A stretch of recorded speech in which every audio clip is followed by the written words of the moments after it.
Muy buenas tardes a todos, bienvenidos.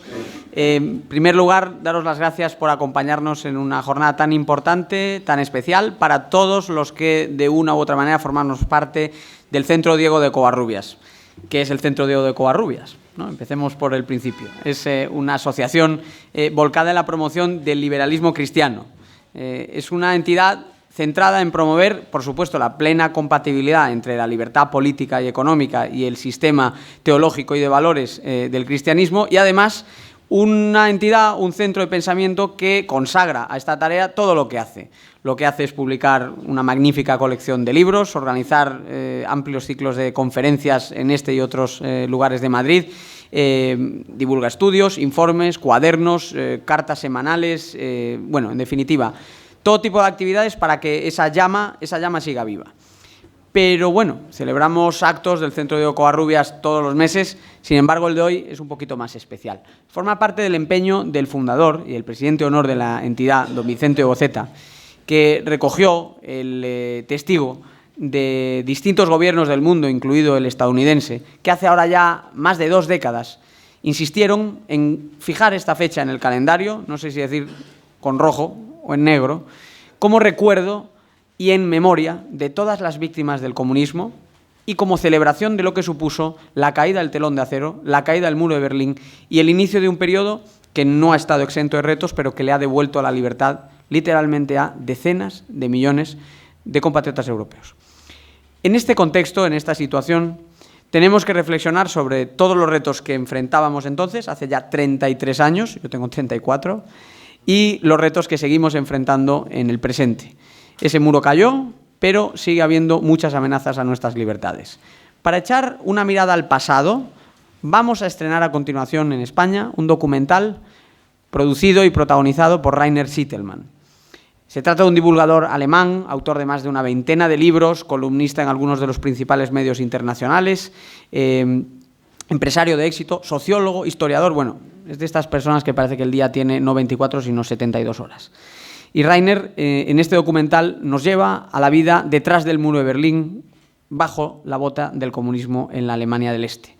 Es un documental de aproximadamente unos 20-25 minutos de duración y nos sirve como prólogo para el homenaje que después vamos a compartir con la gran protagonista de este acto, que es, por supuesto, nuestra querida Esperanza Aguirre, a quien luego vamos a dirigir unas palabras y que ella misma también tendrá que acompañarnos, ¿no?, en este escenario, a recibir el premio y a dedicarnos también algunas palabras. Pero vamos a disfrutar ahora de este documental, en el que, como decía, pues bueno, podemos conocer un poco más de cerca cómo era la vida en la Alemania comunista, cuál era esa dramática situación que no hace tanto, hace 33 años, seguía partiendo de dos a Europa y sometiendo a millones de personas en lo que hoy es una de las naciones más ricas del mundo, más prósperas del mundo, pero entonces era un país terriblemente fragmentado en dos. De modo que, Life Under the Berlin Wall, de Rainer Zitelmann, espero que lo disfruten.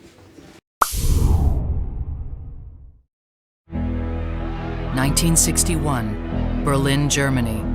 Tanks and soldiers are in the streets. The nation is divided, and a wall is being built to separate people, separate families, separate friends.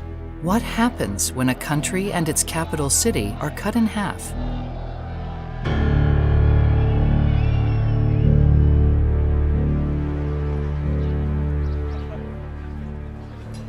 Today, Germany is a leading member of the European Union, and its capital city is a popular tourist destination. The story of a divided Berlin and the Soviet occupation of East Germany begins with the fall of Berlin and Hitler's National Socialist German Workers' Party. It happened at the end of World War II, a global war that was the deadliest conflict in human history. Dr. Rainer Zitelmann is a German author, historian, and sociologist. He lives in Berlin. Germany became the location of a large-scale Cold War experiment. The country was divided into 2 parts, 2 very different economic and political systems developed side by side.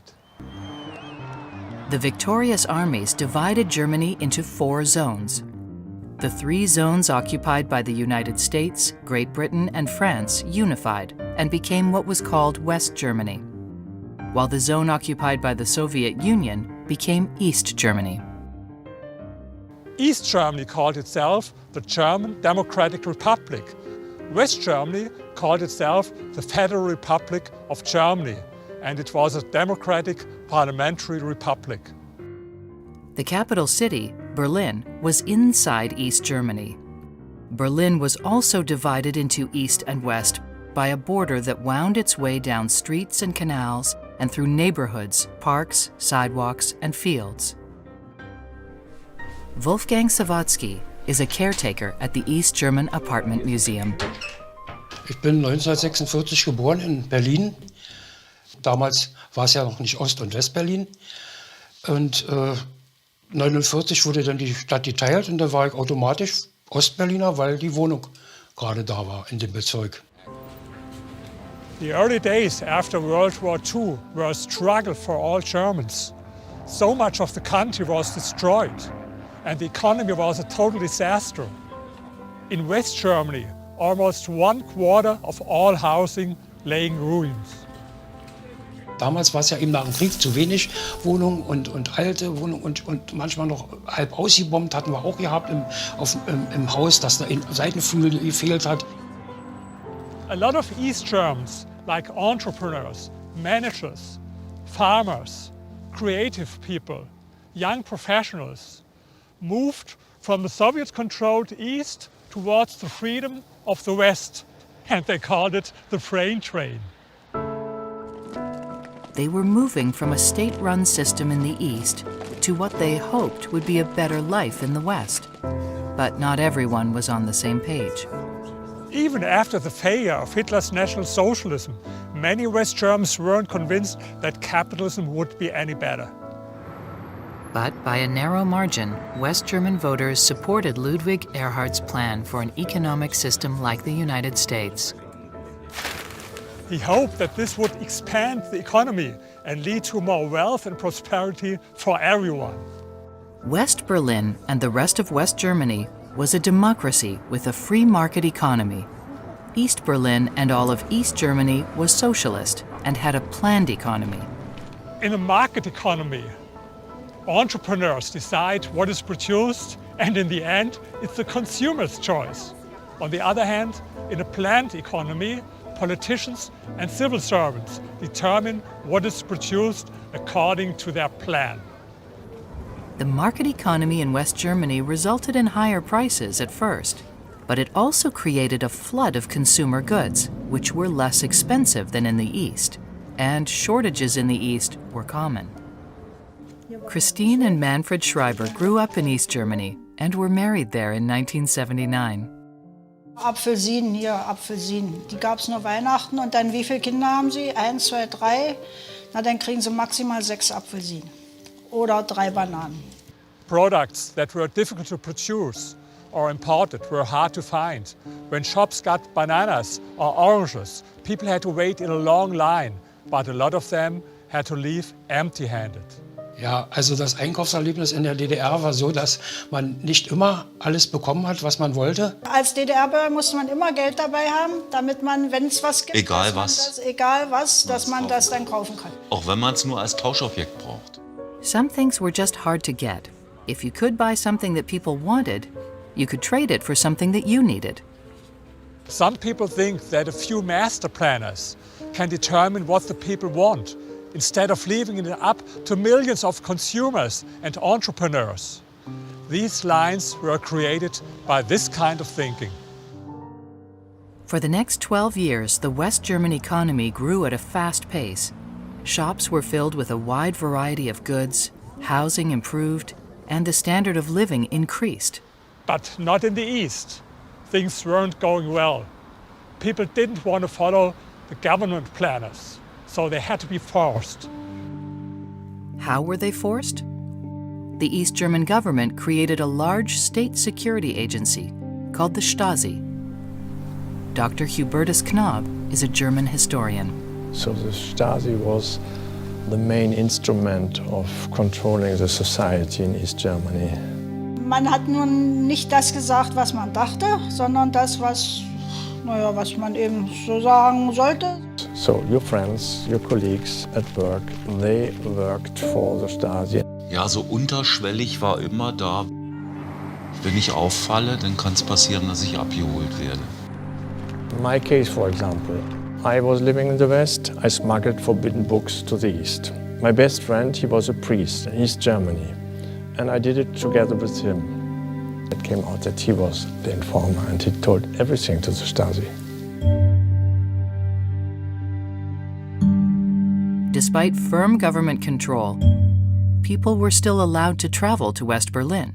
And although it was illegal to watch Western TV, most East Germans could tune it in at home.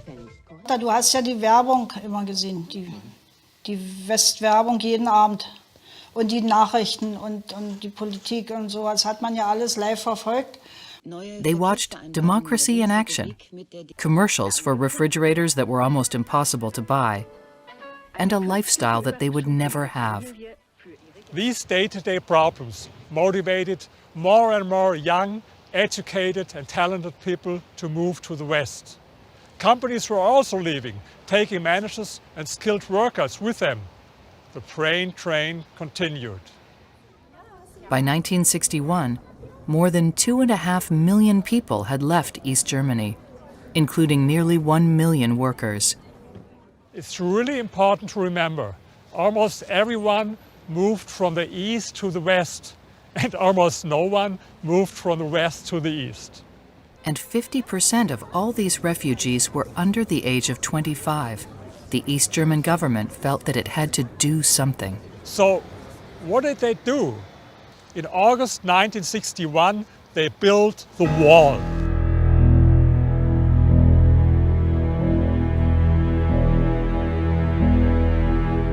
The East German government called it the anti-fascist wall to keep Western fascists out. But in truth, it was a wall to keep East Germans in. A wall to keep people out, has soldiers with guns pointed out. But the Berlin Wall has soldiers with guns pointed in. Und du hast auch gesehen, auch nach welcher Seite sich der Stacheldraht gerichtet hat.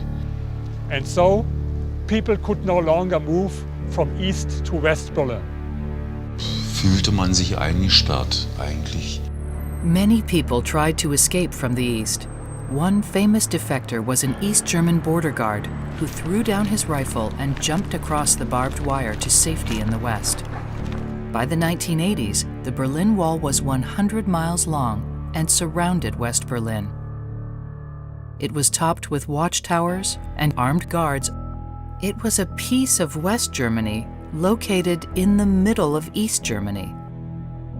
262 people died while trying to escape over the wall to freedom in West Berlin, where they could then travel by plane or rail to the rest of West Germany. Half of those killed were 18 to 25 years old. They were shot, drowned, or blown up by mines. As times went on, socialist East Germany improved slightly, but continued to fall more and more behind capitalist West Germany. The planners made their plans, but they weren't working.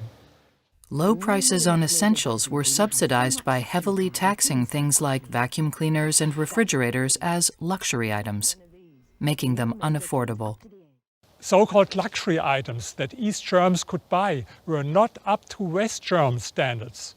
Stereos, TVs, and cars were nowhere near the same quality as those that you could buy in the West. The Trabant is a perfect example. East Germany was famous for making the worst cars in the world. The Trabant, or Trabi as it was called, had a two-cycle engine and used a mixture of oil and gas, just like an old lawnmower. We may find them funny, but the blue smoke that came out of them was not funny at all, but caused a lot of environmental problems. An even bigger problem was lignite coal. It's the dirtiest coal there is, but Germany has a lot of it. In 1988, East Germany's unfiltered smokestacks polluted the atmosphere with 10 times more particulate matter and 10 times more sulfur dioxide per square kilometer than West Germany. It was very dusty, it was stinky, and it was dangerous to live there. But it was not allowed to speak about this problem. Nobody feels responsible. So if it goes out here, who cares? It's not my problem. It's owned by the state. The state is responsible. A lot of people think that capitalism is the biggest threat to the environment. But in fact, East Germany, the country that abolished capitalism, had the highest per capita air pollution worldwide. Die Fabriken, die haben Rauch abgelassen, manchmal auch nachts, dass man nicht sieht. Wenn man morgens aus der Haustür kam, hat es ganz komisch gerochen. Almost half of the major rivers in East Germany became biologically dead. Als Kinder sind wir noch durchgeschwommen. Das war so in Anfang der 60er Jahre. Und danach hat die Verschmutzung so zugenommen, da konnte man nicht mehr reingehen. And nearly half of the residents couldn't get clean drinking water out of their faucets. But drinking water wasn't the only problem with East German housing. Look at this house. It looked like this. The East German government continued the so-called rent freeze that was implemented by National Socialists during Adolf Hitler's time. The result were low rents, which sounds good on the one hand, but on the other hand, there was no money for maintenance and modernization. 10% of all buildings were completely uninhabitable. 40% of all apartment buildings were classified as severely damaged, and many undamaged apartments had other problems. Und es gab keine Badewannen, es gab überhaupt keine Sanitärkeramik, es gab sowas alles nicht. In West Germany, almost every family had their own bathroom. Only 2% had to share a toilet with their neighbors. But in the East, 27% had to share a toilet with other tenants that was outside their own apartment. 1986 bin ich dann nach Hellersdorf gezogen. Da hatte ich das erste Mal mit fast 40 Jahren ein eigenes Bad. The East German government attempted to solve the problem by constructing blocks of identical apartment buildings, but they could not meet the demand. Eine Neubauwohnung war der Ziel aller Leute. Ja, und es war ein Privileg, eine zu kriegen. Tragically, the once beautiful villages of East Germany were falling down. At least 200 old town centers were seriously endangered. And it's hard to believe, but even to get one of these run-down apartments took years and years. But for most people, it took even longer to get a car. East Germans had to wait from 12 to 17 years for a new car to become available. Also das war 72, habe ich bestellt. Und 89 war der noch nicht da. Und später hätte ich ihn auch nicht mehr gewollt. To get a car more quickly, people could buy a 15-year-old Trabi at the new car price. Wir waren weder Stasi noch Parteimitglieder, also haben wir das nicht gekriegt und mussten auch auf dem Schwarzmarkt uns ein Auto kaufen. This black market was illegal, but the East German government couldn't stop it. In the West, you could buy a Volkswagen, a Mercedes, or a BMW and drive it home that afternoon. When I was young, we lived in the West, and our telephone looked just like this one. And even our telephone book looked like this, but it was much thicker. Why? Because in the West, 99% had a telephone, and in the East, it was 16%. Ja, und dann gab es natürlich auch kein Telefon und keine Zentralheizung. Sowas gab es alles. The East German leaders always promised to overtake the West, but it never happened. There was economic stagnation, political oppression, and widespread dissatisfaction. The socialist planned economy was failing. Diktaturen sehr kritisch gegenüberzustehen. Ja. Und die als solche zu erkennen. Abschottung ist das Wesen einer Diktatur. In 1987, President Ronald Reagan, while visiting West Germany, delivered a message to Mikhail Gorbachev, the leader of the Soviet Union's Communist Party. Mr. Gorbachev, tear down this wall. President Reagan gave East Germany moral support, but Gorbachev didn't tear down the wall. The East Germans had finally had enough. What were called the Monday protests began here in Leipzig. It was the start of a peaceful revolution. In October of 1989, between 70 and 100,000 people protested in the streets. Their most famous chant became, "We are the people." Das war aber schon die Zeit, da haben wir im Fernsehen die Montagsdemonstration beobachtet und da haben wir gesagt, mein Gott, da ist ja richtig was los jetzt in Leipzig.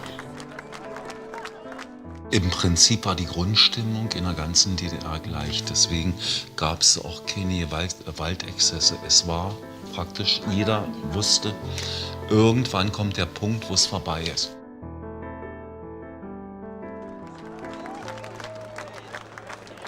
In 1989, a government spokesman announced that East Germans could travel outside the country. That night, Germans from both sides flocked to the wall. Fearing violence, East German guards opened the barriers. At the Brandenburg Gate, people chipped away at the wall with hammers and pickaxes. I remember exactly the night when I saw on TV that the border was opened. And I'd always dreamed about German reunification, and now this dream seemed to become true.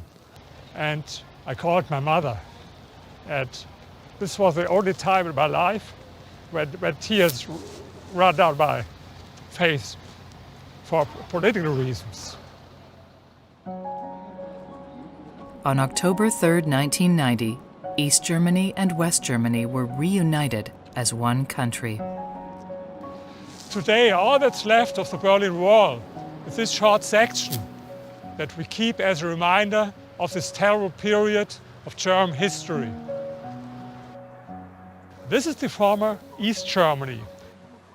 And it's very hard to say where the old West Germany ends and the new East Germany begins.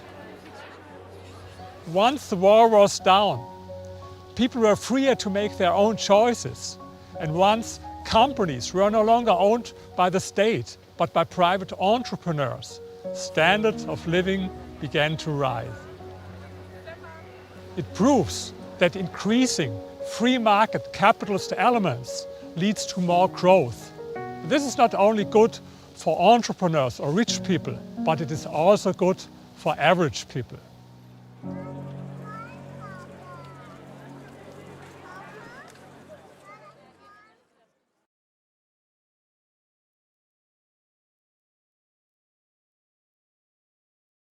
Bueno, muchas gracias. Esa era la primera parte de nuestro acto. Algunos de ustedes habrán percibido que al final del documental se planteaba una pregunta, ¿no? ¿Hubieras arriesgado tu vida por cruzar el muro de Berlín? La razón por la que esto es así es porque este documental de Rainer Zitelmann está siendo proyectado en todas las escuelas de secundaria de Estados Unidos. Y esto está ocurriendo gracias a Free to Choose Network, la misma productora de divulgación que emitió aquellos legendarios documentales de Milton Friedman, Libertad de elegir, que expusieron por primera vez a amplios segmentos de la población española a las ideas de la libertad económica, ya por los años 80, primeros de los años 80, ¿no? Cuando Friedman había recibido unos poquitos años antes el premio Nobel. Y en aquellos años 80 comienza precisamente la participación en la vida pública de nuestra homenajeada y nuestra premiada en el día de hoy, doña Esperanza Aguirre.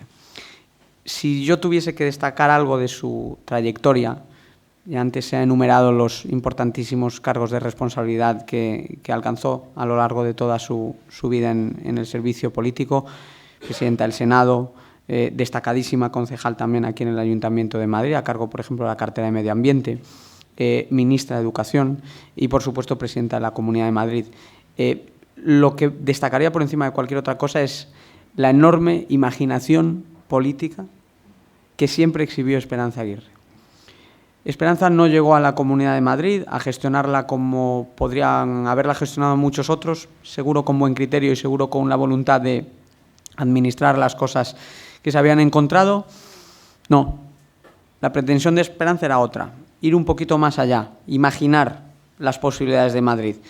romper con los límites que se le estaban dando a la forma de interpretar la descentralización. Parecía que la descentralización autonómica solo consistía en añadir más trabas, añadir más complejidad, añadir más gasto. Uno ejercía mejor el gobierno autonómico si lo que hacía era replicar en clave autonómica los mismos errores que se habían venido cometiendo a nivel nacional. Esperanza, que había ya predicado con el ejemplo, había aplicado medidas, yo creo, muy valientes en el propio Ayuntamiento de Madrid, fue muchos pasos más allá cuando recibió la llamada que le comunicó la decisión de que ella fuese la candidata a la presidencia de la Comunidad de Madrid. Esperanza imaginó, por ejemplo, que no era necesario que toda la sanidad pública estuviese en manos del sector público, que era bueno introducir también elementos de gestión privada, fundaciones, empresas que pudiesen ofrecer esos servicios, y de hecho lo han hecho en hospitales que a fecha de hoy siguen funcionando muy bien reconocidos, con niveles de satisfacción de pacientes por encima del 90% y un 25% menos de coste para los contribuyentes. Eso lo imaginó Esperanza. Imaginó también Esperanza que quizás eso de cobrar un impuesto al patrimonio o un impuesto a las herencias, puesto que buena parte de los países de nuestro entorno ya lo estaban quitando, quizá deberíamos hacer lo mismo y no convertirnos, como nos hemos terminado convirtiendo, en una antigualla fiscal y en el único país que siga adoptando estos impuestos. Esperanza imaginó también que se podía y se debía hacer política fiscal sobre la tributación de la renta. Creo que todos sabemos que subiendo los impuestos al tabaco se consume menos tabaco. Rara vez pensamos que subiéndole los impuestos al trabajo generaremos menos trabajo y más desempleo. En la mente de Esperanza estaba acabar también con esas trabas a la generación de empleo. Hoy en día, 1 de cada 2 asalariados en la Comunidad de Madrid viene de otros lugares, de otras partes de España, como es mi caso sin ir más lejos, o de otros países, como por ejemplo vemos hoy en día con el éxodo que está llegando desde Iberoamérica, donde se han levantado ciertos muros de los que algunos están teniendo que escapar lamentablemente. Esperanza también imaginó que los responsables de los negocios y los comercios de Madrid probablemente conocían mejor a su clientela y las realidades de la economía que un burócrata fijando qué días o qué horas era conveniente que operasen, y por lo tanto permitió la libertad de horarios comerciales, la libre apertura en distintos días, y en última instancia dejó libre de injerencia política un terreno que yo creo que por derecho le correspondía al sector privado. Esperanza también lo hizo todo siempre desde la imaginación de una España en la cual se ponían en valor una serie de principios que hacía falta reivindicar, porque no olvidemos, todo ese liderazgo transformador de Esperanza, y sobre todo sus primeros años, coincide con un proyecto de abierta destrucción de la idea de la nación de España, de abierto cuestionamiento de la unidad de España y de reivindicación de la práctica política de algunos de los herederos incluso de la banda terrorista ETA. En aquel momento también Esperanza Aguirre imaginó la importancia de comprometerse con la nación, de hacer un proyecto en Madrid que sirviese de inspiración para todo el proyecto nacional. En definitiva, las acciones que ha desempeñado a lo largo de su trayectoria, Esperanza Aguirre han tendido a empujar siempre la frontera de lo imaginable, la frontera de lo posible, siempre con mucho sentido común, siempre apoyándose en prácticas que podían resultar radicales, en opinión de algunos, pero que hoy en día nadie cuestiona. Nadie cuestiona el poder elegir centro de salud, nadie cuestiona el poder elegir médico, nadie cuestiona el poder elegir hospital, nadie cuestiona poder elegir colegio dentro de la red pública, nadie cuestiona que había que blindar y defender los conciertos para ampliar el alcance de la oferta educativa, nadie cuestiona el bilingüismo en la educación, y ese es el mejor testimonio de lo mucho y lo bien que lo hiciste, Esperanza. Nadie cuestiona los grandes avances que aprobaste desde hace ahora 20 años, algo más de 20 años ya, ¿no? Estamos por el 20 aniversario de tu llegada al poder, y yo creo que ese es el mejor testamento político, cuando pasa el tiempo y los electores, cada vez que tu nombre está en una papeleta, siempre han confiado en ti como la opción más votada. Por todo eso, yo quiero darle la palabra y ceder la palabra ahora a Vicente Boceta, que te va a hacer entrega de este premio, y simplemente en nombre de todos los que estamos aquí y todos los que están ahí fuera, darte las gracias por haber imaginado ese Madrid más abierto, ese Madrid más plural, ese Madrid en el que en vez de cerrarse hospitales han abierto hospitales, ese Madrid que en vez de tener una red de transporte paupérrima tiene la red de transporte líder en toda Europa, ese Madrid que en vez de ser una economía mediocre está convertido ya en la locomotora de España, ese Madrid que es hijo también de esas ideas de libertad, ese Madrid que le debe mucho a todo el proyecto que tú pusiste en marcha, y ese Madrid al que creo que todos nosotros hemos contribuido a lanzar, a apoyar y a desarrollar, porque es un Madrid que suma en España, que aporta y que hace que España sea un país un poquito mejor, gobierne quien gobierne, y más aún con la que está cayendo, gobernando quien está gobernando. Entonces, Esperanza, en reconocimiento a tu trayectoria, mi agradecimiento, mi reconocimiento, como te digo, por todo lo que hiciste al frente de la Comunidad de Madrid, por toda tu trayectoria pública, en realidad, también los cargos tan relevantes que has ocupado, por ser un ejemplo de verdadero liderazgo femenino, no de cuota, sino de verdadero mérito y de capacidad transformadora, y en definitiva, porque en días como hoy, que honramos trayectorias excelentes, pocas trayectorias tan excelentes he conocido yo en la vida pública española, como la de una de las grandes innovadoras, una de las grandes reformadoras y una de las grandes creadoras de medidas tendentes a mejorar la vida de las personas, como ha sido en las últimas décadas doña Esperanza Aguirre, a quien además quiero un montón y me hace una enorme ilusión dedicarte estas palabras. O sea que muchas gracias a todos y por favor que el aplauso sea para nuestra homenajeada Esperanza Aguirre y que me acompañe aquí Vicente Boceta.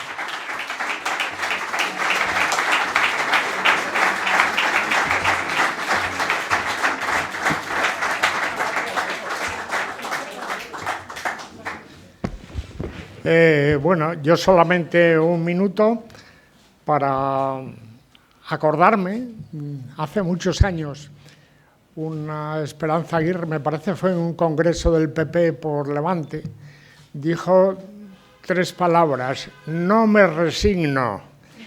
No me resigno a defender la libertad de empresa, a defender la libertad de educación.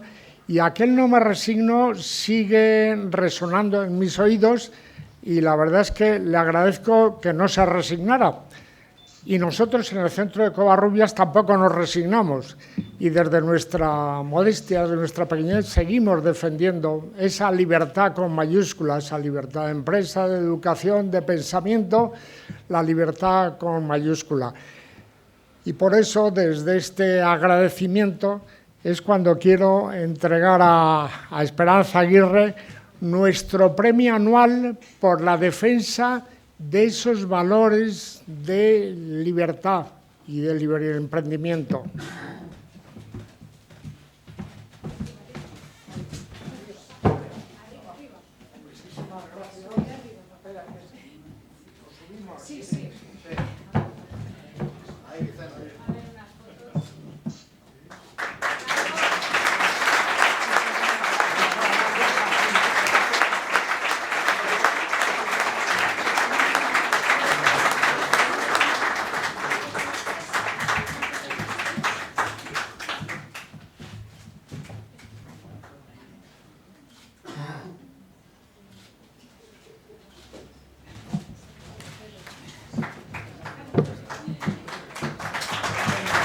Que te lo sostenga aquí.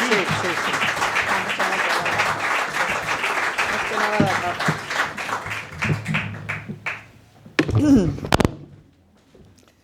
Muy bien, pues muchísimas gracias de todo corazón.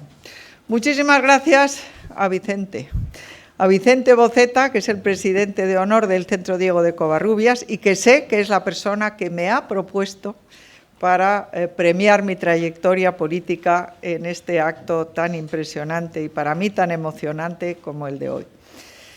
Muchas gracias también a Diego,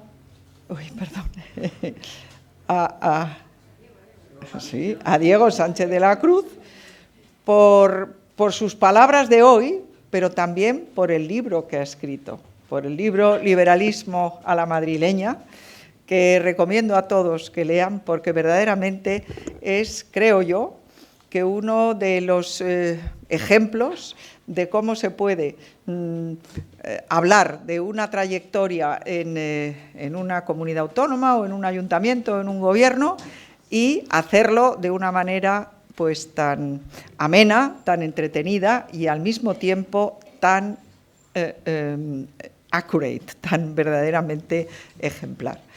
Quiero dar las gracias también a Virginia, que es la organizadora de este acto. Gracias, Virginia, porque realmente son muchísimas las personas que han querido venir aquí y que realmente para mí pues ha sido muy emocionante. Y quiero dar las gracias por fin al Centro Riojano que nos acoge y a todos ustedes por estar aquí hoy. Hoy, no hoy, mañana, el día 9 de noviembre es el aniversario de, vamos a decir, de que derribaran el muro de Berlín los ciudadanos alemanes, como hemos visto en este magnífico documental por el que yo quiero felicitar a Diego por haberlo traído hoy aquí. Ojalá que pudiéramos ponerlo en los colegios, ¿eh? Vamos a procurar que así se haga. Y digo que es el día 9, que para nosotros es el día de nuestra patrona, el día de la Almudena, que a lo mejor tiene mucho que ver la Almudena. Esto se llama liberalismo y cristianismo, ¿no? ¿Cómo es? En defensa del liberalismo cristiano. Pues a lo mejor fue la Virgen de la Almudena, porque yo lo recuerdo perfectamente, aquel día de 9 de noviembre de 1989, existía ya Telemadrid, y me acuerdo que se estaba diciendo como, bueno, pues como una noticia, como si fuera una noticia normal. Bueno, pues no, fue una grandísima revolución de libertad, la que se consiguió en aquel momento, el 9 de noviembre de 1989. Y creímos que ya no teníamos que luchar en contra del comunismo, que el comunismo había caído, que había sido una vergüenza contemplar cómo estaba la Alemania del Este, y no era solo eso, estaba también Corea del Norte frente a Corea del Sur, y existía ya Cuba, y bueno, mi primer acto político fue asistir a un desfile, a una manifestación para protestar porque llevaba Fidel Castro 25 años de dictador en Cuba, fijaros que estuvo 70. Bueno, creíamos que ya no había que luchar contra el comunismo, porque el comunismo iba a desaparecer inmediatamente. Se escribió aquel libro que hablaba del final, bueno, ¿cómo era? ¿Cómo es el nombre del...? El final de la historia, y resulta que no, que es que el virus del comunismo ha mutado, y en este momento lo que han hecho a través de bueno, pues el Foro de San Pablo o del Grupo de Puebla, es que han decidido tomar a todos esos colectivos que sí que alguna vez han sido verdaderamente pues maltratados, pues pongamos los LGTBI, las mujeres, a lo mejor los indígenas, las otras razas, todos esos colectivos ahora son defendidos por estos señores para enfrentarnos a unos contra otros, los hombres contra las mujeres, los indígenas contra los otros, y todo eso, la ideología woke, pues es algo en lo que el comunismo se ha transformado. Y estamos viendo lo que está ocurriendo en América Latina, y verdaderamente, bueno, pues es terrorífico lo que está pasando. Que países como Perú, como Chile, que era el país que estaba siendo un ejemplo de crecimiento y de, bueno, y de desarrollo y de bienestar para todos. Bueno, todos los países de Iberoamérica, yo creo que es más fácil si digo los que no lo están, que son Uruguay, Ecuador y no sé si queda alguno más, porque, y Paraguay. Bueno, y todos los demás están en brazos del comunismo bolivariano.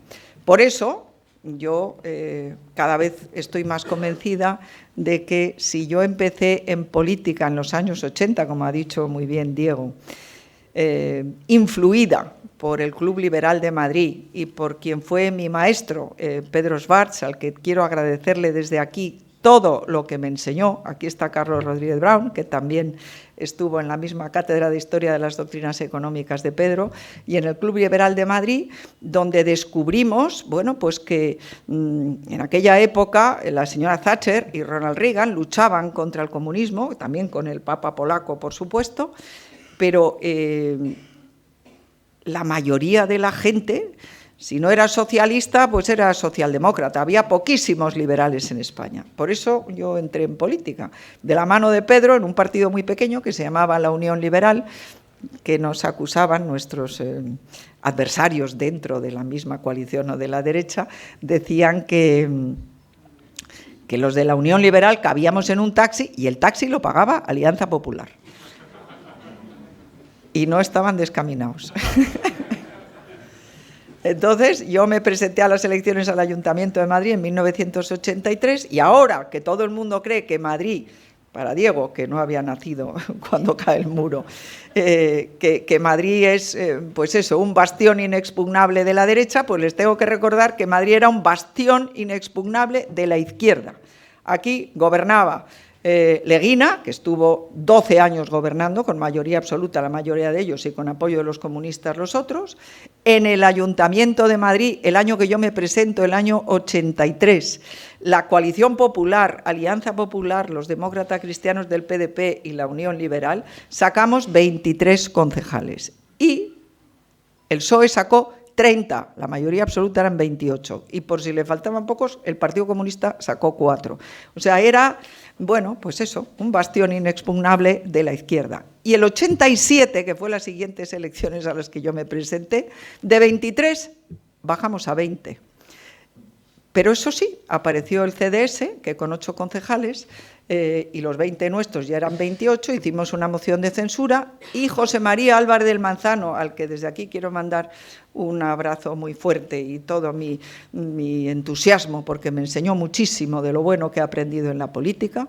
José María Álvarez del Manzano, que tenía 20 concejales, se sacrificó y nombramos alcalde de Madrid al líder del CDS, Agustín Rodríguez Saúl, que en paz descanse, y con ese movimiento conseguimos que los madrileños vieran que había otra forma de gobernar. No os olvidéis que eso fue, la moción de censura fue el año 89 también, un poquito antes de la caída del muro.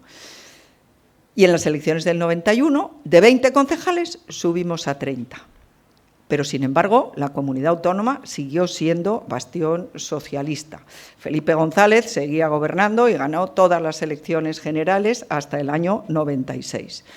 Y, por lo tanto, pues lo que hay que pensar es que la defensa de la libertad es algo que, como ha dicho muy bien Diego, aquí empezamos a ver los vídeos de Milton Friedman.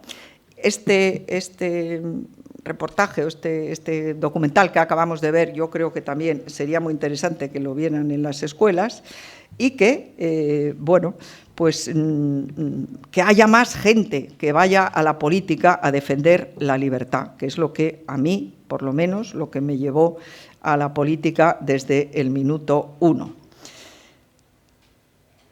En el año 96, José María Aznar me hace el grandísimo honor, para mí el mayor honor que puede tener un político en España, que es nombrarme miembro del Gobierno, ministra de Educación y Cultura, y aquel Ministerio de Educación y Cultura equivale a 5 ministerios de ahora de Sánchez. Educación, universidades, cultura, deportes y ciencia.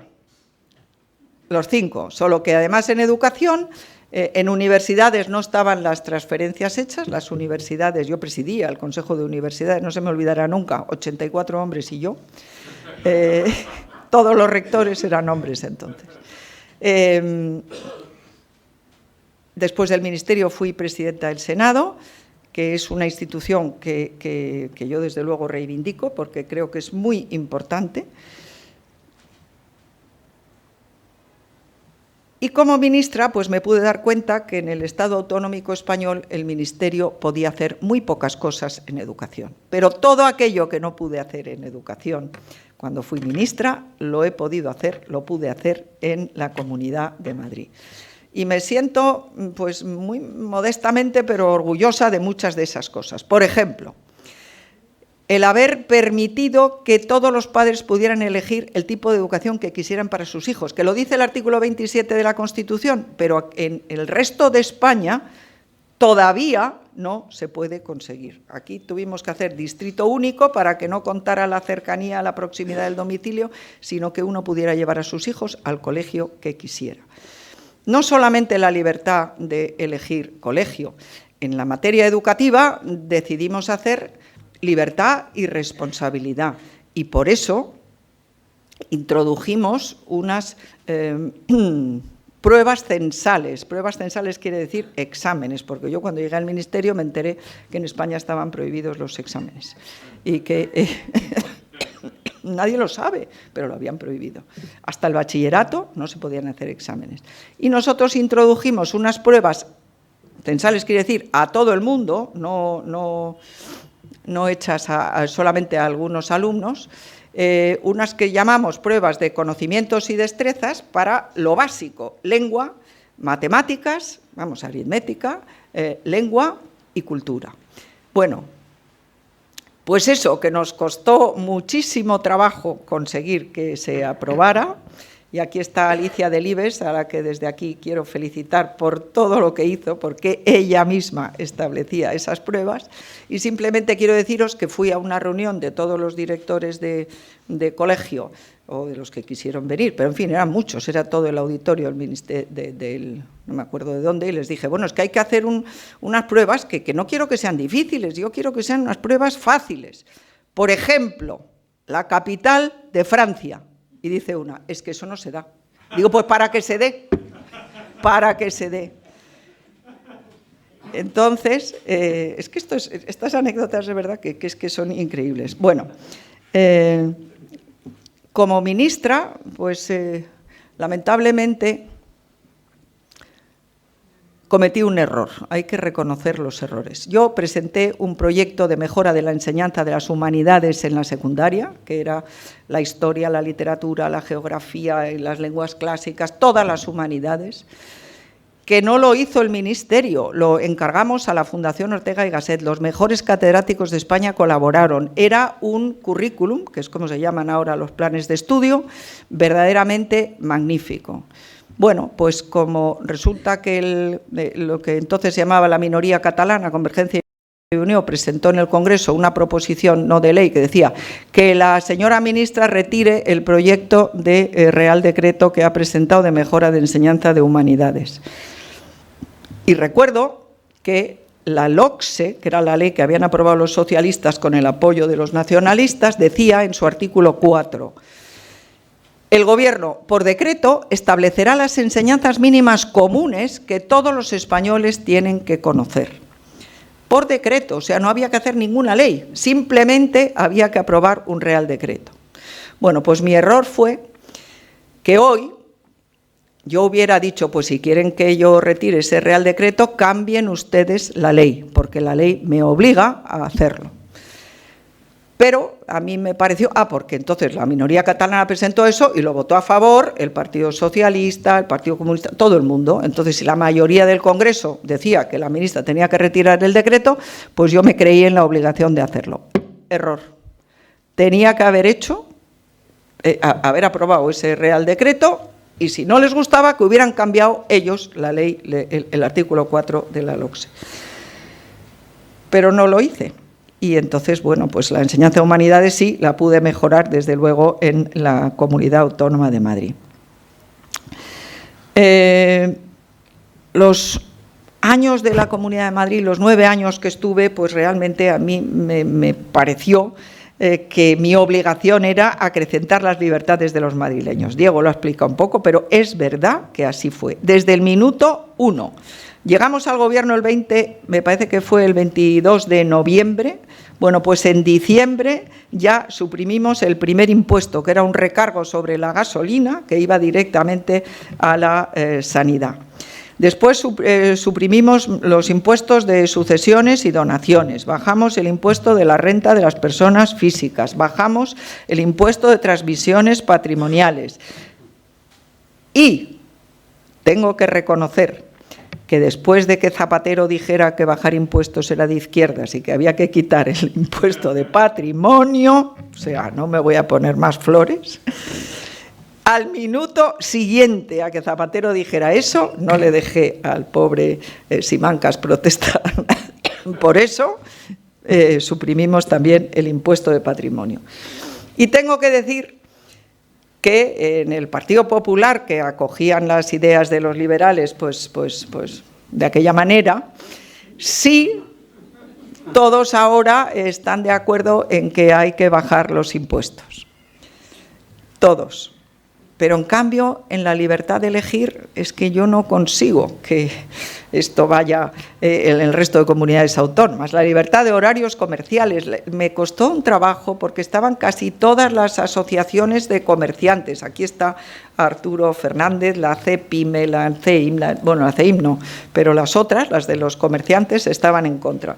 Y entonces resulta que la libertad de horarios pues es bueno para los consumidores, pero es bueno también para los comerciantes, porque pueden abrir y cerrar cuando ellos quieren.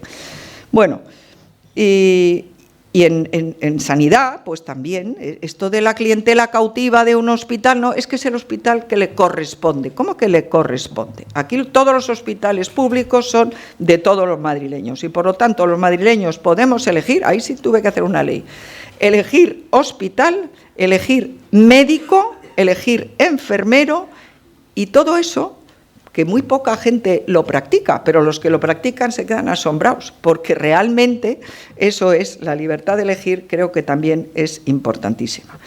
Hice muchas cosas también en sanidad, por ejemplo. A mí me pareció una vergüenza que hubiera que esperar, me parece que cuando yo llegué era como 200 y pico días para ser operado cuando la operación no era grave, pues imaginemos cataratas, rodillas, caderas, etcétera, etcétera. Y entonces yo dije que yo dimitía si un madrileño tenía que esperar más de 30 días para ser operado. Bueno, los socialistas se frotaban las manos porque estaban convencidos de que me iban a obligar a dimitir inmediatamente. Pues 9 años y no encontraron ninguno.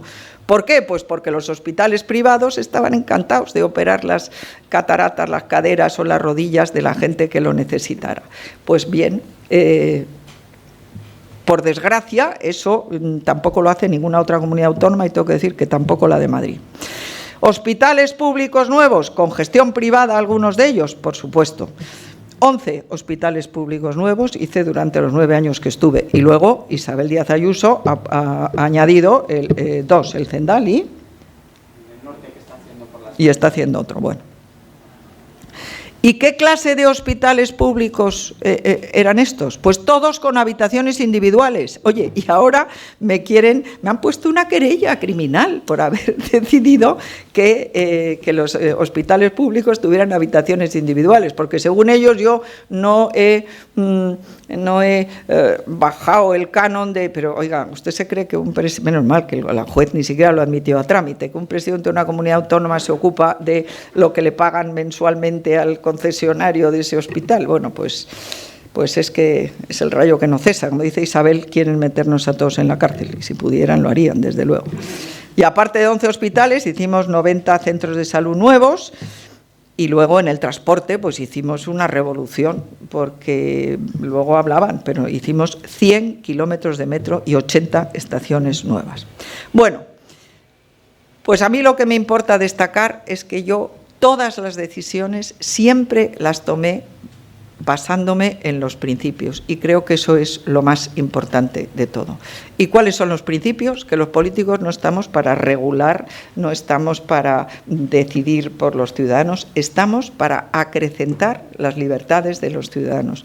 Para mí uno de los discursos más importantes de política que yo he oído es el de Ronald Reagan cuando dijo el we the people, nosotros, la gente, ¿no? O qué diría, el pueblo americano, somos los que decidimos qué puede hacer el gobierno, qué puede hacer. El gobierno es un coche que va conducido por nosotros, que somos el pueblo. No puede hacer lo que quiera, tendrá que hacer lo que nosotros le dejemos hacer. Imaginaros, esto hay que decírselo a Pedro Sánchez porque no lo ha oído en su vida. Bueno, pues yo entré en política por la admiración que me producían las políticas que en aquel momento se aplicaban en Gran Bretaña y en los Estados Unidos, que eran dos países que estaban verdaderamente muy mal, el invierno del descontento en Inglaterra, y en los Estados Unidos pues la economía iba muy mal, y hay que decir, porque estamos aquí en defensa del liberalismo cristiano, que también el Papa influyó muchísimo, el Papa polaco influyó muchísimo en esa caída del muro. Pero, termino, diciéndoles que les doy las gracias a todos por estar aquí. De verdad, para mí ha sido emocionante ver unas gentes tan importantes como ustedes que hayan venido aquí hoy.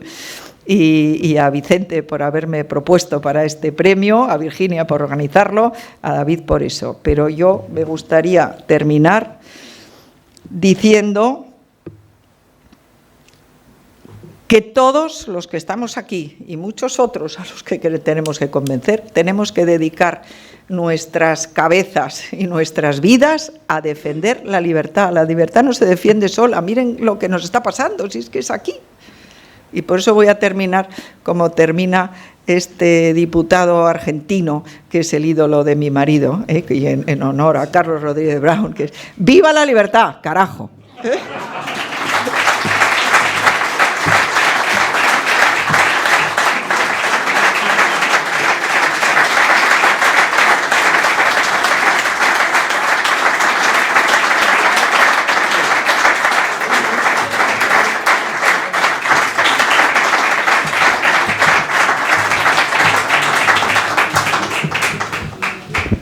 Bueno, qué gozada contar con Esperanza Aguirre y con la libertad para todos.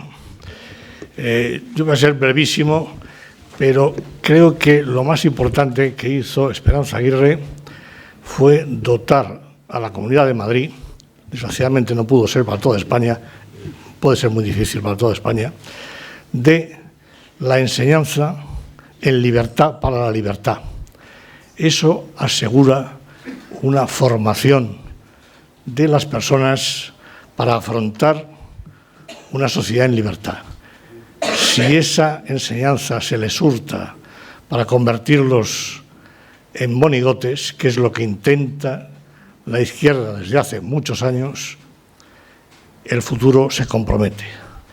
Si en Madrid tenemos un presente de libertad y podemos tener un futuro, es gracias a la enseñanza que procuró Esperanza Aguirre.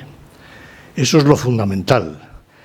Y haría muy bien Ayuso en luchar contra viento y marea, Pedro y Antonio, a favor de la libertad de enseñanza. Con eso garantizamos el futuro. Si no, no hay futuro, porque el futuro siempre empieza ayer. Ayuso puede estar gracias a Esperanza. Y, por cierto, es una pequeña anécdota, yo soy catalán, siempre he tenido mucha relación con los catalanistas y siempre han dicho algo muy curioso. Si nosotras tuviésemos a Esperanza Aguirre, otro gallo cantaría, tal, ¿no? Y ahora, si tuviésemos a Ayuso, otro gallo cantaría. Si tuvieseis libertad, otro gallo cantaría, puñetas. Pues no, señor, no, señor. No hay manera de que... Quizá también hay un poco de desesperación cuando ven que allí no hay nada que hacer y cuando recurren a Madrid ven que tampoco, ¿no? Pero bueno, esperemos que las cosas puedan cambiar. Esperanza, muchísimas gracias por haber traído el sustento de la libertad, que es una enseñanza de libertad. Eso es lo fundamental. Por eso, desgraciadamente, en España no ha habido nunca un pacto de Estado por la enseñanza, porque hay demasiados intereses en evitarla. Algún día se conseguirá. Yo quizá no lo vea, pero ese día podremos decir que sí hay futuro para todos, no solamente para Madrid. Y ahora, muchas gracias. Simplemente deciros que hay libros de la colección a vuestra disposición, a la venta en el hall, y también que tenéis un ejemplar de liberalismo cristiano, un cuaderno para vuestra disposición. Y como esto hay que celebrarlo, pues pasaremos a tomarnos un vino riojano, aquí al lado, sin necesidad de movernos. Muchas gracias y ¡viva la libertad!